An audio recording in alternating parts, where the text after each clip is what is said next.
অন্দোলাজাৰত কৃতি ছাত্ৰ-ছাত্ৰীক সম্বৰ্ধনা জ্ঞাপন নেমচুৰ। ৰাজ্যৰ বিভিন্ন প্ৰান্তত উত্তৰ পূৰ্বাঞ্চল সংখ্যালঘু ছাত্ৰ সন্থাই সদ্যঘোষিত হাইস্কুল আৰু উচ্চতৰ মাধ্যমিক বিদ্যালয়ৰ চূড়ান্ত পৰীক্ষাত সুখ্যাতিৰে উত্তীৰ্ণ হোৱা ছাত্ৰ-ছাত্ৰীক সম্বৰ্ধনা জনাই আহিছে। সমান্তৰালকৈ অন্দোলাজাৰ আঞ্চলিক নেমচুৱে আনুষ্ঠানিকভাৱে অঞ্চলটোৰ প্ৰায় 51 গৰাকী ছাত্ৰ-ছাত্ৰীক সম্বৰ্ধনা জনায়। পৰীক্ষাত সুখ্যাতিৰে উত্তীৰ্ণ হৈ অন্দোলাজাৰ অঞ্চলটোলৈ গৌৰৱ কঢ়িয়াই অনা ছাত্ৰ-ছাত্ৰীসকলক ফুলাম গামোচা আৰু অভিনন্দন পত্ৰৰে সম্বৰ্ধনা জ্ঞাপন কৰে। সভাত উপস্থিত থাকে নেমচুৰ কেন্দ্ৰীয় মুখ্য সাংগঠনিক সম্পাদক হাফিজ গিয়াছউদ্দিন আহমেদ, দৰং নেমচুৰ সভাপতি ছাবিনুৰ আলী, অন্দোলাজাৰ আঞ্চলিক নেমচুৰ সভাপতি চাহাৰ আলী, মুখ্য উপদেষ্টা জমছেদ আলীৰ লগতে নেমচুৰ বিভিন্ন পৰ্যায়ৰ নেতা কৰ্মীৰ লগতে স্থানীয় ৰাইজ।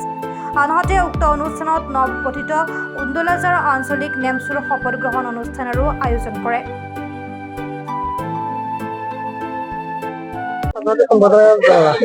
পোনপ্ৰথমে আপোনালোকক ধন্যবাদ জনাইছো। আজি আমি অন্দোলাজাৰ আঞ্চলিক নেমচুৰ ফালৰ পৰা প্ৰায় 40 গৰাকী ছাত্ৰ-ছাত্ৰীক আমি অন্দোলাজাৰ আঞ্চলিক নেমচুৰ ফালৰ পৰা সদ্যঘোষিত হাইস্কুল শিক্ষান্ত পৰীক্ষা আৰু উচ্চতৰ মাধ্যমিক পৰীক্ষা প্ৰথম বিভাগত উত্তীৰ্ণ হোৱা ছাত্ৰ-ছাত্ৰীক মানপত্ৰ সম্বৰ্ধনা জনালো, যাতে তেওঁলোকে আগন্তুক দিনবোৰত দুগুণ উৎসাহেৰে আগবাঢ়ি যায়। সেই আশাৰে আজি এই অনুষ্ঠানখন আয়োজন কৰিছো। ধন্যবাদ। হয়, উত্তৰ পূৰ্বাঞ্চল সংখ্যালঘু ছাত্ৰ সন্থা শ্ৰমিকৰ নেমচু দৰং জিলা সমিতিৰ অন্তৰ্গত অন্দোলাজাৰ আঞ্চলিক সমিতি বিগত 13/4/2024 তাৰিখ গঠন কৰা হৈছিল আৰু আজি সেই আঞ্চলিক সমিতিখন শপত গ্ৰহণ অনুষ্ঠান কৰোৱা হ'ল। তাৰ লগতে কৃতি ছাত্ৰ-ছাত্ৰীৰ সম্বৰ্ধনা অনুষ্ঠান কৰা হ'ল। তাৰ লগতে আমি দৰং জিলা নেমচু আৰু আঞ্চলিক সমিতি সজাগমূলক সভা কৰিলো। তাৰ লগতে আমি আঞ্চলিক সমিতি বিষয়ববীয়াক এটা নিৰ্দেশ প্ৰদান কৰিছো যে গাঁৱে ভূঞে চুকে কোণে জুৱা, মদ, ভাং, ড্ৰাগছ আদিৰ ওপৰত সজাগমূলক সভা কৰিব লাগে আৰু আমাৰ নেমচুৰ লক্ষ্য উদ্দেশ্য হ'ল শিক্ষা, শান্তি আৰু প্ৰগতি। নেমচু সদায় শিক্ষাৰ লগত মাত মাতিব আৰু দুখীয়া দৰিদ্ৰ সীমাৰেখাৰ তলত বসবাস কৰা লোকৰ যি ছাত্ৰ-ছাত্ৰীসকল আছে, আমি নেমচুৰ তৰফৰ পৰা আৰ্থিক অনুদান আগবঢ়াম আৰু শিক্ষাৰ ক্ষেত্ৰত আমি আঞ্চলিক সমিতি আৰু জিলা সমিতিয়ে পদক্ষেপ ল'ম।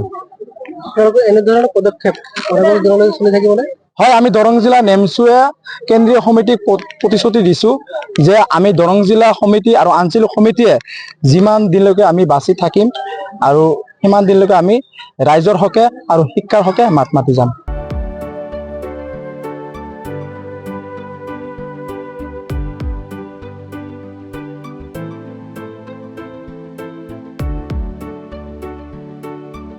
দৰঙৰ পৰা ফাৰুক আব্দুল্লাৰ ৰিপৰ্ট, প্ৰাত টাইম ডিজিটেল।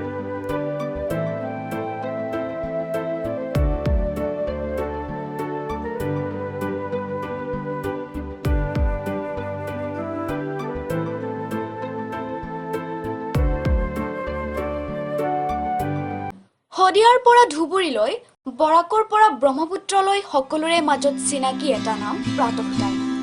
থলুৱা ভাষা, কৃষ্টি আৰু সত্য বাতৰিৰ আধাৰত প্ৰতিষ্ঠিত খবৰ প্ৰাতঃ টাইমৰ প্ৰতিটো বা বাতৰি পুংখানুপুংখভাৱে চাবলৈ Facebook, YouTube, website, Twitter, Instagram আৰু ব্লগাৰ পেজত লাইক আৰু ফ'ল' কৰক।